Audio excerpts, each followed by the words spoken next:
ეს ორ რამეს აკეთებს. პირველი, ის ახდენს მათი გრძნობების ვალიდაციას, ქმნის მყისიერ ნდობას. შენ ხარ ერთადერთი, ვინც ყალბი იმედით არ ატყუებს მათ. მეორე, ის რთავს მებრძოლის ინსტინქტს. რეალობის ბნელ და რთულ ფერებში დახატვით, შენ წარმატებას აზრს ძენ. თუ იტყვი რომ ეს ადვილია, მარცხი სამარცხინოა. თუ იტყვი რომ თითქმის შეუძლებელია, მარცხი მოსალოდნელია. მაგრამ წარმატება გმირული ხდება. ადამიანებს არ უნდათ მარტივი მოგებები, მათ დრაკონების მოკვლას ტყურიათ. შეწყვიტე მათთვის საბავშვო მაგრატლის მიცემა და იმის მტკიცება, რომ მეომრები არიან. მიუთითე მთისკენ, უთხარი რომ ალბათ ვერ მიაღწევენ ძვერვალს და უყურე როგორ დაიწყებენ ცოცრას. კანონი 10. ჩანერგილი იდეა. ყველაზე ძლიერი იდეა არის ის, რომელიც სუბიექტს საკუთარი გონია. თუ ვინმეს ეტყვი რა გააკეთოს, ეს ბრძანებაა. თუ მიიყვან მას დასკვნამდე და მისცემ უფლებას, თავად თქვას ის, ეს გამოცხადებაა. ეს მოთმინებას მოითხოვს, შენ ხრი ნამცეცებს, სვამ მიმართულების მიმცემ კითხვებს, ხაზს უსვამ პრობლემას, მაგრამ არ სთავაზობ გამოსავალს. ტოვებ სიჩუმეს, ელოდები როდის დააკავშირებს მათი ტვინი შენ მიერ დახატულ წერტილებს. უცნაურია როგორ ამცირებენ ჩვენი კონკურენტები ხარჯებს. ნეტავ რას ხედავენ ისეთს, რასაც ჩვენ ვერა. ტოვებ ამას აქ. ერთი დღის შემდეგ ის მოდის და გეუბნება. ვიფიქრე და კონკურენტუნარიანობის შესანარჩუნებლად ბიუჯეტის რესტრუქტურიზაცია გვჭირდება. შენი ღიმი, ეთანხმები. აკებ მის შორს უჯრედელობას. არ იბრალებ კრედიტს. არ ამბობ, ხომ გეუბნებოდი. კრედიტი არის ფასი, რომელსაც იხდი კონტროლისთვის. დაე ატარონ გვირგვინი, სანამ შენ ხარ ის, ვინც ბრძანებებს ჩურჩულებს. კანონი 11. კონტრასტის პრინციპი.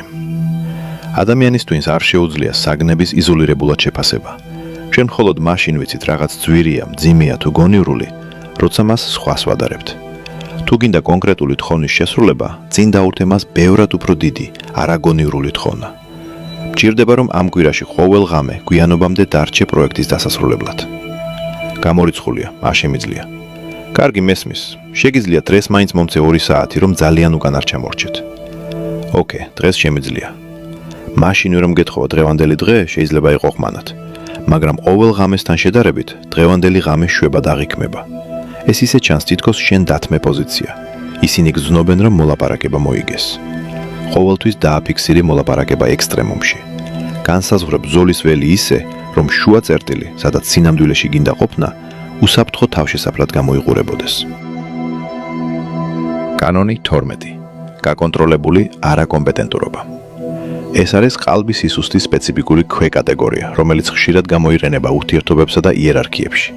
თუ რაღაცას ზედმეტად კარგად აკეთებ, ამით დაისჯები. კიდევ მეც დაგავალებენ. თუ პრინტერს ერთხელ შეაკეთებ, სამუდამოდ IT-ბიჯი იქნები. თუ ურთიერთობაში პასუხისგებლიანი მხარე ხარ, მენტალურ ტვირთს იქამდე ატარებ, სანამ არ გატყდები. ზოგჯერ ყველაზე მაკიაველისტური სვლა არის მიზანმიმართულად მარცხი. იყო მოუხერხებელი, დაგავიწყდეს, გააკეთო დავალება იმდენად ცუდად, რომ აღარასოდეს გთხოვონ მისი გაკეთება. მაგალითად, როცა სახლში ჭურჭლის დარეცხვა გეზარება და ერთ თეფს შემთხვევით ტეხავ. ეს არის იარაღად ქცეული არაკომპეტენტურობა. ის აიძულებს სხვებს აიღონ პასუხისგებლობა. ის იცავს შენს დროს.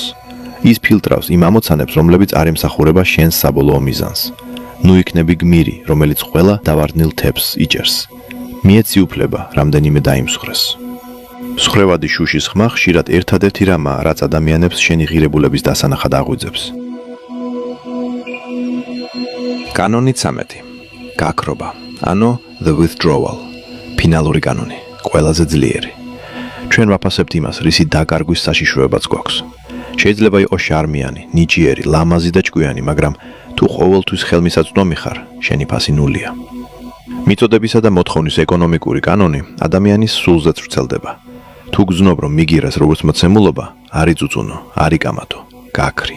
გამოიტანე შენი ენერგია უკან. პასუხისგაცემას მეტი დრო მოანდომე. იყავი ნაკლებად ენთუზიაზმით სავსე. გააუქმე გეგმა. შექმენი სიცარიელე იქ, სადაც ადრე შენი ვალიდაცია იყო. ეს მოულოდნელი გაქრობა მეორე ადამიანში პრიმალურ პანიკას იწვევს. დავკარგე, რა შეიცვალა? ისინი გამოგეკიდებიან, შეეცდებიან შენს დაცვას. უცებ მიხვდებიან, რამხელა სივცე გეკავა მათ ცხოვრებაში ახლა, როცა იქ სიცარიელია. მაგრამ ეს უნდა გაკეთდეს ბრაზის გარეშე. თუ ბრაზით უკან იხევ, ეს ისტერიკაა. თუ გულგრილობით უკან იხევ, ეს ძალაუფლებაა. ეს სიგნალია, რომ მათ გარეშეც აბსოლუტურად კარგად ხარ და ეს ერთადერთი სიგნალია, რომელიც პატივისცემას იმსახურებს. ახლა შეჩერდი. ღრმად ჩაისუნთქე. შენ ამას უსმენ და ფიქრობ იმაზე, როგორ გამოიყენო ეს კანონები შენს უფროსზე, შენს პარტნიორზე, შენს მტრებზე. წარმოიდგენ იმ ძაფებს, რომლებსაც მოკაჩაო. მაგრამ თავარი გამოგჩა. რატომ გრძნობ მათი გაკონტროლების საჭიროებას? იმიტომ რომ თავად გრძნობ თავს კონტროლს მიღმა. მანიპულაციის მოთხოვნილება შიშიდან მოდის, მიტოვების შიშიდან, უმნიშვნელობის შიშიდან, სხვა ადამიანების ქაოსური, არაპროგნოზირებადი ბუნების შიშიდან. გინდა რევერსული ფსიქოლოგია ფარად გამოიყენო, გზად, რომელიც შედეგებს გარანტირებულს გახდის სამყაროში, სადაც გარანტიები არ არსებობს. მაგრამ აი მახე მწარე პარადოქსი. შენ მხოლოდ მაშინ შეგიძლია ამ კანონების ეფექტურად გამოყენება, თუ ისინი არ გჭირდება. დაფიქრდი. ადამიანი, რომელიც მართლა დისტანცირებულია, მართლა დაცულია, ვისაც მართლა არ ადარდებს, მიიღებს თუ არა გარიგებას ან პარტნიორს, ის ბუნებრივად იყენებს ყველა ამ კანონს ისე, რომ არც კი ცდილობს. ის დეფიციტურია, რადგან თავისი ცხოვრება აქვს. საიდუმლოებით მოცულია, რადგან არ სჭირდება ვალიდაციისთვის ყველაფრის მოყოლა. სხვებს არჩევანს აძლევს, რადგან არჩევანის არეშინია. ტექნიკა მხოლოდ მენტალიტეტის იმიტაცია. თუ ამ კანონებს სასოწარ კვეთილ ტრიუკად გამოიყენებ, რათა ვინმეს თავი შეაყვარო ან პატივისცემა მოიპოვო, ისინი იგრძნობენ შენი გაჭირვების სუნს. დისტანცირებულობას დიდხანს ვერ გააყალბებ, ნიღაბი ჩამოვარდება. ასე რომ, საბოლოო რევერსული ფსიქოლოგია საკუთარ თავზე უნდა გამოიყენო. უნდა დაარწმუნო საკუთარი თავი, რომ არ გჭირდება შედეგი. უნდა ააშენო ისეთი მდიდარი ცხოვრება, ისეთი გამაგრებული გონება და ისეთი მკაფიო მიზანი, რომ სხვების უარყოფა უბრალოდ მონაცემი იყოს და არა ჭრილობა. როცა შეწყვეტ სამყაროსგან ტაშის მოთხოვნას, სამყარო თავად დაგიწყებს დევნას. ამე გირჩევ, არ სცადოთ 13 კანონის გამოყენება. ხვალ ფსიქოპათს დაემსგავსები. აირჩიე ერთი. აირჩიე ის, რომელიც ყველაზე მეტად გაშინებს. იქნებ ეს სიჩუმეა, იქნებ გაქრობა, იქნებ შეურაცხყოფაზე დათანხმება. სად ის მხოლოდ ერთხელ. დააგვირდი რეაქციას, დააგვირდი როგორ იცვლება დინამიკა, დააგვირდი როგორ გადმოდის ოთახში ენერგია მათგან შენზე. და იმ წამს შენ მიხვდები, რომ აქამდე თამაშს ზურგზე ხელებშეკრული თამაშობდი წესებით, რომლებიც აღარ არსებობს. შენ არ დაგიგვიანი ამ ცოდნისთვის. შენ ზუსტად დროზე მოხვედი. სამყარო ჭადრაგის დაფაა. ადამიანების უმეტესობა პაიკები არიან, რომლებიც ბრმად მოძრაობენ და რეაგირებენ მათ წინ არსებულ უჯრაზე. დროა დაიწყო თამაში ისე, როგორც ხელი, რომელიც ფიგურებს ამოძრავებს. თუ მზად ხარ შეთხვიტო იყო მაყურებელი შენ საკუთარ ცხოვრებაში. თუ მზად ხარ ისწავლო ძალაუფლების ენა, რომელზეც ჩრდილებში საუბრობენ, გამოიწერე ფიორი და შემოგვიერთე ალიანსში. მე არ გასწავლი როგორ მოერგო სისტემას. მე გასწავლი როგორ ამაღლდე მასზე. შეხვდები ჩრდილში.